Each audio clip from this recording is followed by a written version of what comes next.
Hey, Driven Autism Dads, it's Kyle Jetzel. So I'm on the road, driving back to Boise from Farmington, Utah. I just went to a mastermind session, and I'll talk about what that is later. But I wanted to share with you today something that I was reminded of in the mastermind session, and it's because these mastermind sessions, I'm surrounded.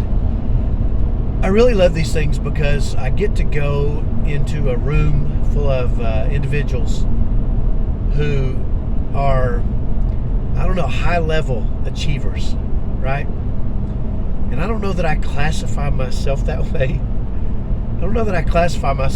So I always like to be in arenas where I'm with people that I think are smarter than me, or are better, or more informed, or just have a lot of skill in areas that I don't.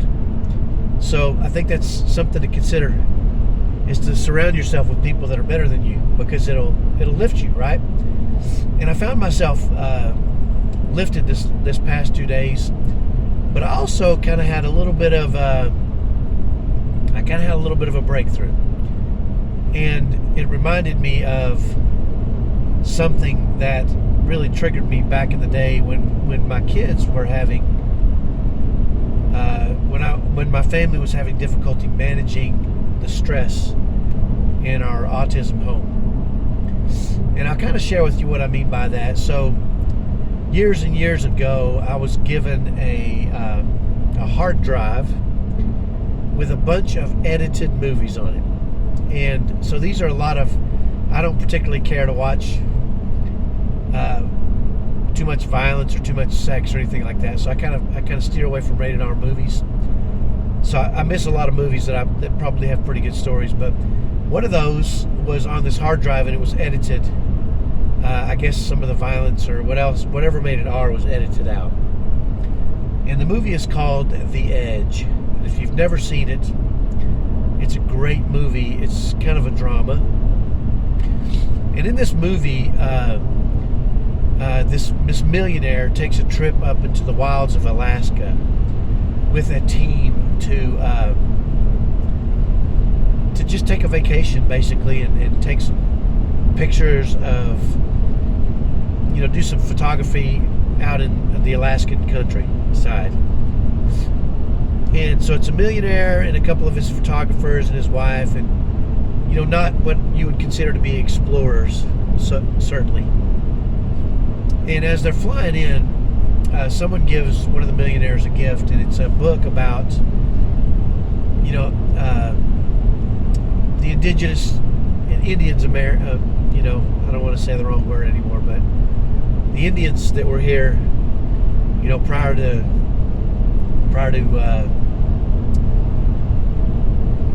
to being colonized. But in this case, I guess it would have been some Eskimos. That's probably the wrong word too, right?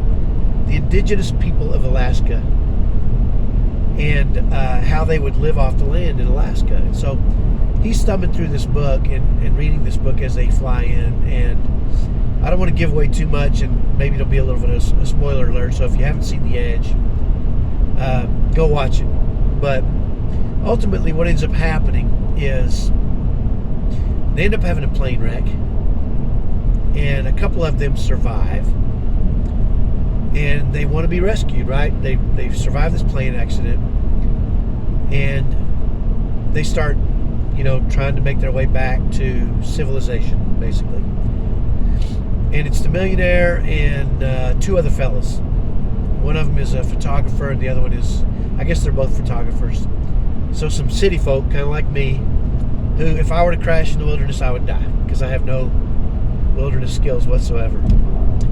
But you can tell they're pretty nervous because they don't really have the skills.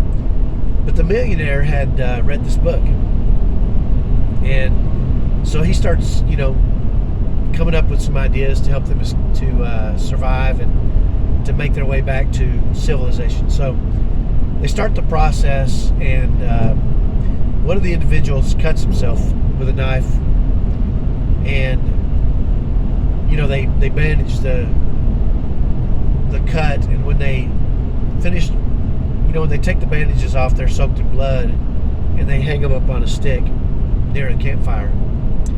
And the smell of that blood brings in a Kodiak bear who commences to kill one of the individuals. And now there's 2 left. And they watch this, right? These 2 guys watch this Kodiak bear kill their friend. And, they have to run off in fear, and they're really lost now, and they're in trouble. And so they're still trying to survive. They're not, and the old millionaire is determined to survive. And he says, there's a lot of great lines in this movie. But one of the guys starts to get really, really scared. Not the millionaire, but the millionaire says, "You know what? No, we're not dying. We're going to survive. So stay with me. We're going to survive. We're going to survive, right?" And he talks him into continuing the trek. Well, as they continue the trek, turns out the Kodiak bear has a taste now for human. It is stalking them. And this creates a whole other dynamic, right? It's one thing to try to escape the wilderness, the Alaskan wilderness, when nobody really even knows you're missing. And the second thing is to do it while there's a Kodiak bear bearing down on you, looking to eat you. And so this really sends one of the younger guy into a tizzy. And he says, "We're going to die. This Kodiak bear is going to hunt us until he kills us. And there's nothing we can do. All they have is a pocket knife." And so the old man says, "You know what? We're not going to die, because I read this book. And in this book, it says that the indigenous people of Alaska used to kill bears they had a process for doing it."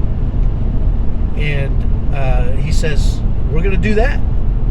And the guy says, "What are you talking about? We're not Eskimos. We don't have those skills. We don't know what the crap we're doing. We're going to die." And so the old millionaire says, "You know what? If one man can do it, another man can do it." And the guy says, "We can't do it. We can't do it." He says, "If one man can do it, another man." And he starts screaming. And he forces the second person to scream with him. If one man can do it, another man can do it. And so they start the process together.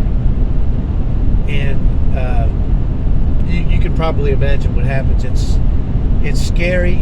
It's impressive. The movie's frighteningly scary, but it's also really inspiring because of some of the things that happen. But that one statement from that movie, "If one man can do it, another man can do it," really impacted me when I first saw that movie. That was the one line that I took away that I thought, this is something, right? And it gave me a certain mentality that if one person could do it, then somebody else could do it, right? And so, when we were having real struggles, my wife and I were having real struggles with our kids on the autism spectrum. And by struggles, I mean one of our sons was more severe, and he was prone to acts of violence. He would scream bloody murder and he'd smash his head through plate glass windows. He would throw things. He would, obviously, if you have a child on the spectrum that's more severe, you probably experience some of this kind of stuff. Biting, headbutting, scratching, kicking, pinching, anything probably that you've experienced, we had too. So I can make a list, but you guys get the idea. And so as we face this, I thought if one man can do it, another man can do it, right? And so I was constantly on the lookout for training and skills and anything I could find, books and audio programs and anything I could find that would help me develop those skills, because I knew if one person could do it, I could do it. I just needed the skills, right? Well, what became really fascinating to me and really interesting was that there was a lot of resources for parents. There's ABA and there's I won't go into all of them that we tried, but I will tell you this: we tried them all. I'll go and I'll illustrate how far we went. We actually packaged up some of my son's crap when he was about 6 and mailed it to France for diagnosis, to try to get some help. And it was expensive. It's expensive to ship crap. Not to mention the diagnosis of the crap, right? I mean, anyway, I won't go into the details, but let me just tell you, we tried everything, and nothing that was being supplied to us by professionals and experts and doctors was helping us lower stress in our home. And so a lot of what we were looking for just did not exist.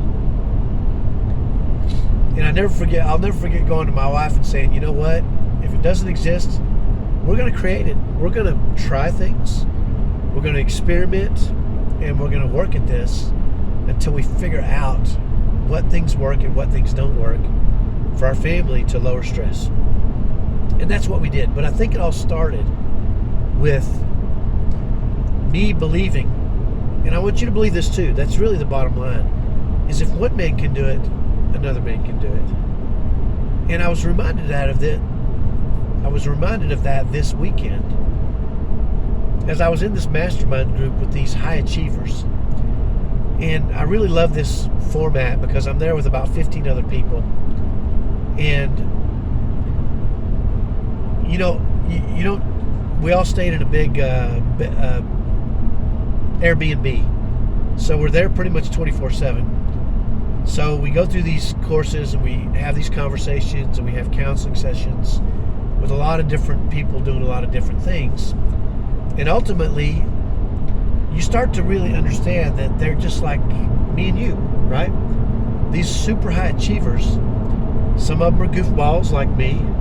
Some of them are more polished and professional like maybe you are. Some of them are introverts and very thoughtful in their approach. Some of them are extreme extroverts.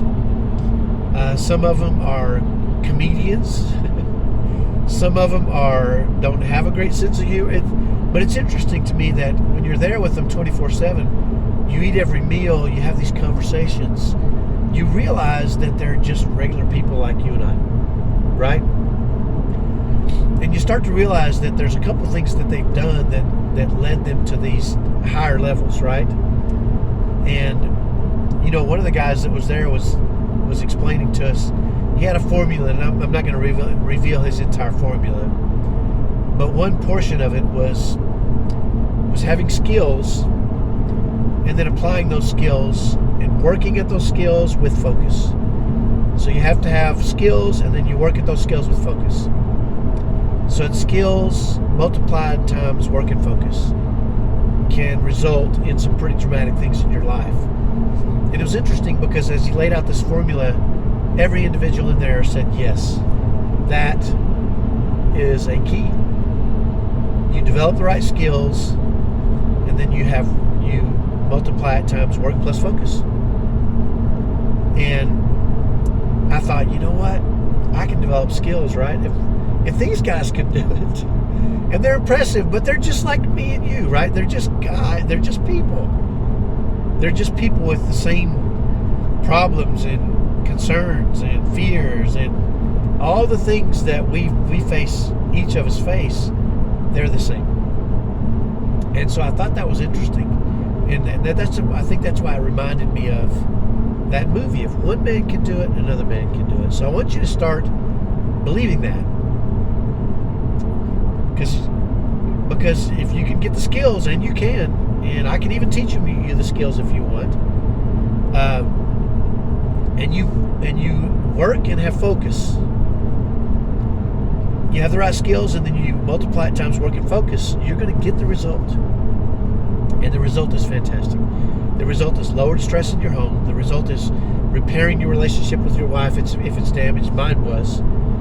The result is repairing your relationship with your typical kids, because mine was damaged. And the results are creating a world where all of you can thrive, all of you can achieve your full potential. and all of you can experience overwhelming joy. And the long-term result, and I live this now, when I'm out of town, my grown kids who grew up in this chaos come back and stay at the house and want to be with my kids who are still there. Even though I have kids that are autistic, one more severe, you never know if he's going to melt down. They don't care. They come back. They love each other. When I get home tonight, they'll be there. I can guarantee you. My sons that don't live with us will be there with my kids that do live there, because we love each other and care about each other. And it's not because of obligation. It's because they want to be there. And that's what we want, right? We want a family that feels close to each other and that's comfortable and that loves being around each other. And that can be the result. So that's my message for today. Keep in mind, go watch The Edge if you haven't seen it. And I won't talk about it anymore. Just go watch it. It's called The Edge. And I'm trying to remember who's in it.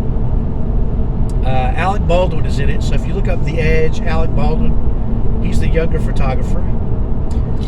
And Hopkins, can't remember his name. Anyway, he's a pretty famous actor too, so he's in it. So look up The Edge, go watch it, and listen for that line. If one man can do it, another man can do it. I'm a believer in that, and you should be too. So that's my message for today. Have a great day. We'll talk to you next time. Bye-bye.